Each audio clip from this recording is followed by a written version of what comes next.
La comunicación terapéutica. Este es un tipo de comunicación profesional definida como el proceso intencionado, interpersonal, de transmisión de información que conduce a la comprensión y participación del cliente. La comunicación terapéutica es diferente de la interacción social. La interacción social no tiene un objetivo propósito e incluye el intercambio casual de información, mientras que la comunicación terapéutica tiene un objetivo propósito para la conversación. Es decir, cuando están dos amigos sentados en un parque, se da una interacción social normal. Sin embargo, en un centro de salud, donde está el terapeuta con el paciente, se establece una relación de confianza mutua para poder así emplear los objetivos terapéuticos. La comunicación terapéutica es una herramienta fundamental en la práctica de la psicología, utilizada para establecer una relación de confianza y colaboración entre el terapeuta y el paciente. Esta forma de comunicación está diseñada para apoyar, facilitar y promover el bienestar psicológico del paciente, permitiendo así una exploración segura y efectiva de pensamientos, emociones y comportamientos.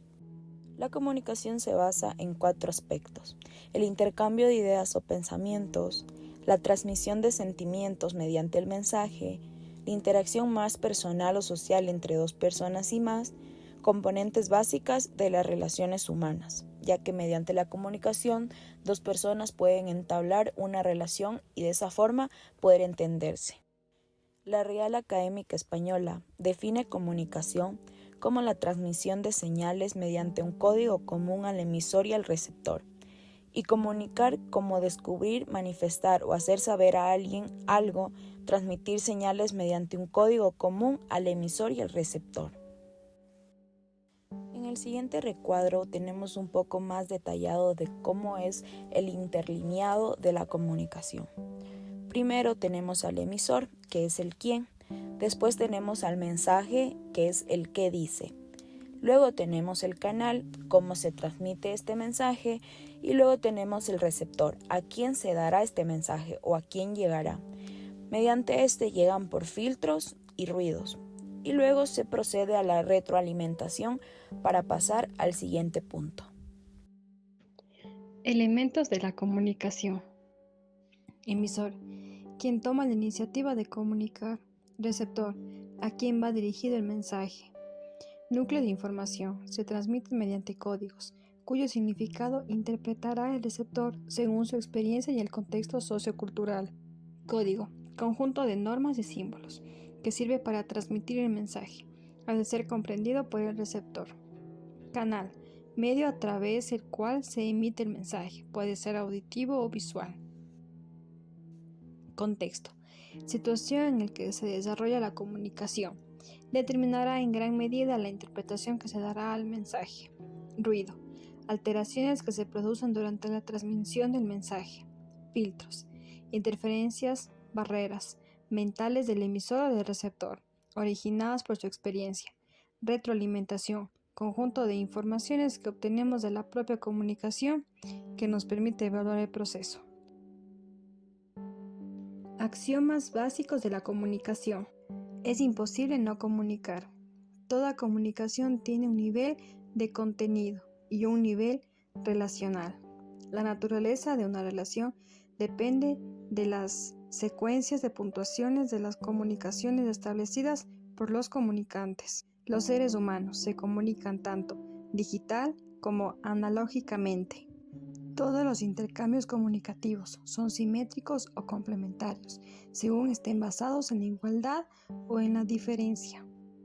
En la entrevista, será el entrevistador el responsable del control de la propia comunicación, tanto verbal como no verbal, y del manejo de los mensajes de su interlocutor. Tipos de comunicaciones. Comunicación verbal. En el intercambio informativo que se produce en una entrevista, las intervenciones tienen un efecto inmediato el entrevistador es el que tiene la responsabilidad del manejo de las verbalizaciones propias y también de las del entrevistado. El lenguaje, más concretamente el que habla, es la herramienta principal de la comunicación. El lenguaje es un código mediante el cual el material cognitivo, o sea, el conocimiento, que se desea transmitir es codificado por el emisor y la información resultante es descodificada por el receptor. La comunicación no verbal, aquella que trasciende la palabra, hablada o escrita, afecta más el cómo se dice que a lo que se dice. Es más espontánea y más difícil de controlar conscientemente. Conocer las claves y significados de algo que se produce de manera espontánea en las interacciones cara a cara, como lo es la comunicación no verbal, y esta es esencial para el entrevistador. La información que transmite es fundamentalmente de tipo emocional. Es imprescindible para conseguir una buena relación o rapport, y es muy importante en referencia al contexto. Implicaciones emocionales del mensaje. En la comunicación humana, los interlocutores no solo intercambian en sus mensajes hechos, fechas y datos puntuales, sino que también informan de sus emociones y sentimientos, en definitiva, del color de sus experiencias. La emoción se puede comunicar verbalmente, pero fundamentalmente se expresa a través de la comunicación no verbal. El entrevistador ha de estar atento a una y a la otra, identificarlas, reconocerlas y manejarlas en beneficio del entrevistado, y esto incluye atender también a sus propias emociones. Escucha activa. Los objetivos de la escucha activa, es decir, los efectos que produce en la entrevista cuando esta habilidad se desarrolla al máximo, son las siguientes. Establecer rapport entre entrevistado y entrevistador, porque facilita que el primero se sienta oído y atendido. Establecer una relación de confianza, ya que el entrevistado se siente aceptado, respetado y valorado desde su marco de referencia.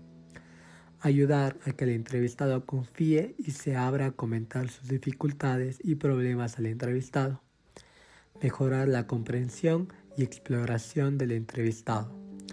Motivar el deseo del entrevistado de hablar y explorar, o expresar o aceptar sus emociones y pensamientos.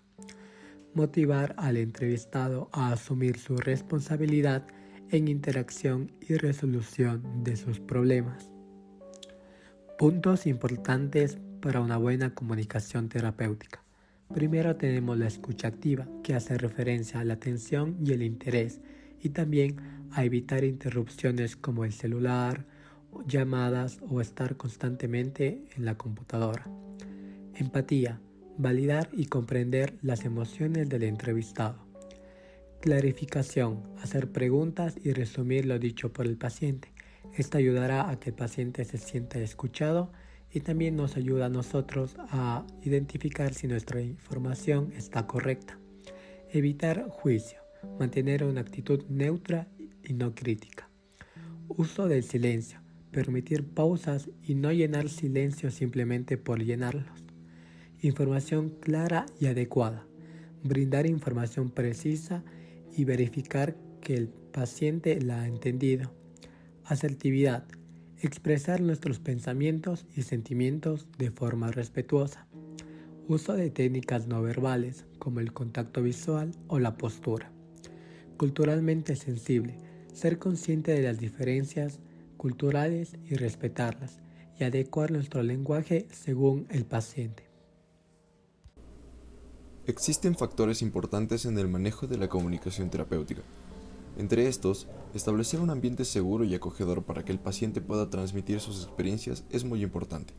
De igual manera, el uso de preguntas abiertas que inviten al paciente a explorarse íntimamente y poder expresarse de una manera más clara. También es importante reflejar y parafrasear todo lo que se diga, de manera que el paciente se sienta atendido y no existan dudas mediante la comunicación. Otro factor importante son las comprensiones y la forma de apoyo que nosotros le brindemos al paciente, dándole frases como parece que ha sido muy difícil para ti o entiendo que te sientas así. Ofrecer retroalimentación constructiva. Dar retroalimentación de manera constructiva y respetuosa, ayudando al paciente a ver diferentes perspectivas sin imponer juicios. Permitir y manejar los silencios de manera efectiva, atendiendo a momentos de reflexión importantes. Los momentos de autorreflexión del terapeuta, donde puede practicar de manera regular autorreflexión para entender cómo las emociones y pensamientos influyen en su comportamiento.